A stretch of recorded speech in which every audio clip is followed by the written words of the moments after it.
बाद हाईकोर्ट से अरविंद केजरीवाल को बहुत बड़ा झटका लगा है और इसी मामले में आपको बता दें कि हाईकोर्ट में सुनवाई चल रही है, जहां पर अब ये बताया जा रहा है कि एसजी राजू ने अपनी दलीलें दी। अब लगभग 2:15 बजे एक बार फिर बेंच बैठने वाली है। राउस रेवेन्यू कोर्ट ने अरविंद केजरीवाल को जमानत देते हुए फैसले में कई बड़ी बातें कही। उस फैसले में कहा गया था कि ईडी साबित ही नहीं कर पाए, जो मनी ट्रेल है उसे साबित नहीं कर पाए। विजय नायर अरविंद केजरीवाल के इशारे पर काम कर रहा था। ईडी ये नहीं बता पाई कि मनी ट्रेल की जांच के लिए उन्हें और कितना समय चाहिए। हालांकि ईडी ने आपको बता दें कि दलील दी कि हमें समय नहीं दिया गया अपना पक्ष रखने के लिए। हमने 48 घंटे मांगे भी थे, लेकिन हमें समय नहीं दिया गया।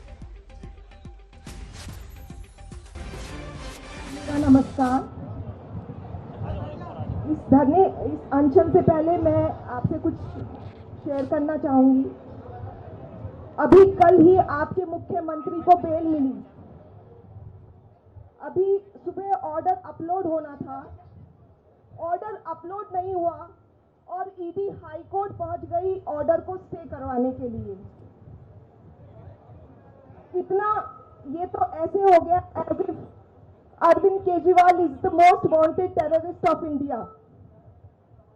देश में तानाशाही इतनी हद पार कर रही है कि ईडी किसी को लिबर्टी भी नहीं देने के, मुख्यमंत्री के अगेंस्ट वो स्टे के लिए चली जाती है।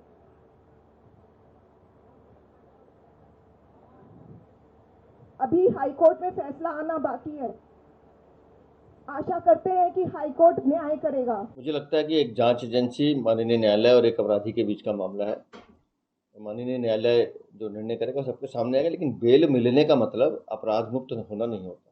देश में कई ऐसे अपराधी हैं जिन्हें बेल मिलती है, बाद में उनको सजा भी होती है। और जिस तरह से आम आदमी पार्टी उनकी बेल को लेकर खुशी जताने की कोशिश कर रही थी, तो उनको ये बात समझ में आनी चाहिए कि शराब नीति घोटाले में चोरी हुई है, घोटाला हुआ है और अरविंद केजरीवाल उसके मुख्य सूत्रधार है। अंततः उनको सजा मिलेगी।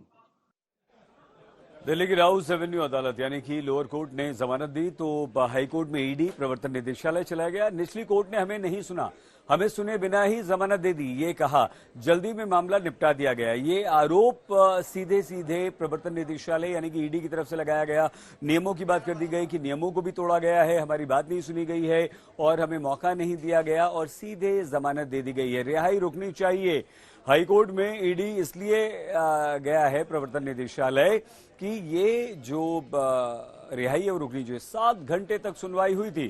केजरीवाल की दलील, केजरीवाल के वकीलों ने कहा कि 7 घंटे, बहस के लिए 7 घंटे बहुत होते हैं, काफी होते हैं किसी भी मामले के लिए। ईडी का केस बहुत कमजोर है और कल्पना पर आधारित है। अरविंद केजरीवाल के वकील शुरू से कहते आ रहे हैं कि यह कल्पना पर आधारित है, कोई साक्ष्य प्रमाण ईडी के पास है नहीं। अब आगे कल से आज तक क्या क्या हुआ हम बताएं। बेल पर सुनवाई शुरू हुई और उसके बाद गुरुवार लगभग 12:19 पर बेल पर निर्णय सुरक्षित रखा गया। 7:57 लगभग 8 बजे केजरीवाल को बेल मिल गई। राउस रेवेन्यू कोर्ट फिर से आज सुबह 10 बजे शुरू हुई है और उसके बाद सुबह 10:23 यानी कि 10:30 बजे ईडी की याचिका पर सुनवाई हुई। रिहाई पर हाईकोर्ट का स्टे आ गया। 11:15 बजे के लगभग 11:14 पर ये स्टे आ गया। ये अभी तक की, कल से लेकर आज तक की पूरी बात हम आपको बता रहे हैं। संजय शर्मा हमारे संवाददाता इस समय हमारे साथ हैं। संजय, अब आगे इस मामले में क्या? आगे इस मामले में ये है कि ईडी ने अभी तक तो ये कहा है कि हमें कोई भी बात कहने का मौका नहीं दिया। जो पिटीशन है वो 1500 करीब पेजेस की है, यानी जो बातें वहां पर ईडी नहीं बता पाई वो सारी बातें लिखित में उस याचिका में दर्ज हैं। जब हमने उसके अनेक्सर खंगाला है तो उसमें ईडी ने तमाम वो रुपयों का, मनी ट्रेल का जिक्र किया है जो हवाला के जरिए लिए और दिए गए थे।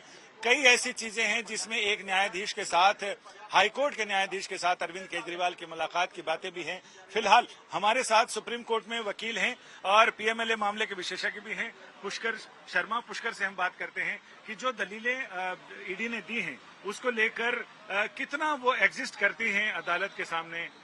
देखिए, सेक्शन 45 की जो ट्विन बेल कंडीशंस हैं, सबसे पहले अगर उनको नहीं कंसीडर किया है ट्रायल कोर्ट ने तो वो भी एक फ्लॉ है, वो भी यहाँ पर डन हो सकता है। दूसरा, उनको सुना नहीं गया है, ये भी एक कंडीशन है। इसमें यह है कि एक रूल है ऑडी ऑर्डरम पार्टम, अगर आप दूसरी पार्टी को पूरा नहीं सुनते हो या मौका नहीं देते हो उसको बोलने का, तो ये माना जाता है कि almost X party order has been passed, which is wrong. which is bad in the eyes of जो law. दो कंडीशन है उसको लेकर, एक तो है कि अदालत को ये भरोसा हो जाए कि अभियुक्त ने क्राइम नहीं किया है, हाँ। अपराध नहीं किया, और दूसरा ये कि जमानत मिलने के बाद वो फिर दूसरे क्राइम, वो कौन से क्राइम है जो पहला तो ये था कि प्राइमा फेसी अगर ऑफेंस कमिट किया है, ये दिख रहा है कोर्ट को, तो कोर्ट बेल ग्रांट नहीं करेगा उस स्थिति में। दूसरा ये है कि अगर बेल ग्रांट करते हैं और बेल पे बाहर निकलने के बाद ये फर्दर कोई ऑफेंस कमिट करते हैं कि या उस केस से जुड़े कुछ ऐसे दस्तावेजों को मिटाने की कोशिश करें या विटनेसेस को इन्फ्लुएंस करें, कुछ भी ऐसा कृत्य करते हैं जो कि एक ऑफेंस की श्रेणी में आता है, तो भी बेल नहीं देंगे। एक टेंटेटिव एप्रीहेंशन होता है। तो और ये अरविंद केजरीवाल मुख्यमंत्री हैं, तो क्या मुख्यमंत्री होना उनके खिलाफ जा सकता है? उस पर ईडी कह सकती है कि ये रसूखदार आदमी है? देखिए, मेरे as a lawyer if I say, तो मेरे हिसाब से तो इसको भी कंसिडरेशन लेना चाहिए कि he is a sitting CM and he didn't resign and he continue to be in jail. उसके बाद भी वो जेल में रहते हैं और अब बाहर निकलने के लिए फिर कोशिश कर रहे हैं और बने रहेंगे सीएम, तो ऑब्वियसली कहीं ना कहीं तो ऐसी एक डोमिनेंट पोजीशन एक ऐसा चीज है कि उस पर रहेंगे कि वो कुछ भी चीजों को अपने हिसाब से मोल्ड कर सकते हैं। यानी कुल मिलाकर जो अरविंद केजरीवाल की दलील है वो ये है कि कल्पना पर आधारित है और एक तरफा है, और ईडी की दलील ये है कि हमारे पास सारे तथ्य, सारे सबूत, सारे तर्क हैं, एक बार देख तो लीजिए। ठीक है संजय जी, एक और सवाल है, क्या अब कोई और यहाँ से विकल्प आपको नजर आता है या सिर्फ इंतजार ही करना होगा? यानी इंतजार के अलावा कोई विकल्प है अभी अरविंद केजरीवाल उनकी पार्टी के पास? मुझे लग रहा है कि अरविंद केजरीवाल और उनके लीगल टीम के पास सिर्फ एक ही विकल्प है, इंतजार इंतजार इंतजार। तेल देखो और तेल की धार देखो। फिलहाल कुछ करने की स्थिति में नहीं है, क्योंकि जो करना था वो निचली अदालत ने कर दिया है। अब हाईकोर्ट को इस मामले में ये देखना है कि हाईकोर्ट इस मामले में निचली अदालत के आदेश में दखल देता है। दखल तो दे चुकी है अदालत, लेकिन क्या उसको बहाल रखा जाता है या उसके रद्द होने के चांस है निचली अदालत के जमानत आदेश के, ये देखना दिलचस्प होगा। अभी तक तो अदालत में जो बहस चल रही है उसके मुताबिक ईडी का पलड़ा भारी नजर आ रहा है, लेकिन अभी तो 2:15 बजे जब बेंच फिर बैठेगी जस्टिस सुधीर कुमार जैन की एकल जज पीठ, तो ये देखना दिलचस्प होगा कि अरविंद केजरीवाल की तरफ से ईडी के तर्क और दलीलों की काट में क्या कहा जाता है और अदालत उसको कितना कंसीडर करती है। बहुत बहुत शुक्रिया संजय इस तमाम जानकारी के लिए।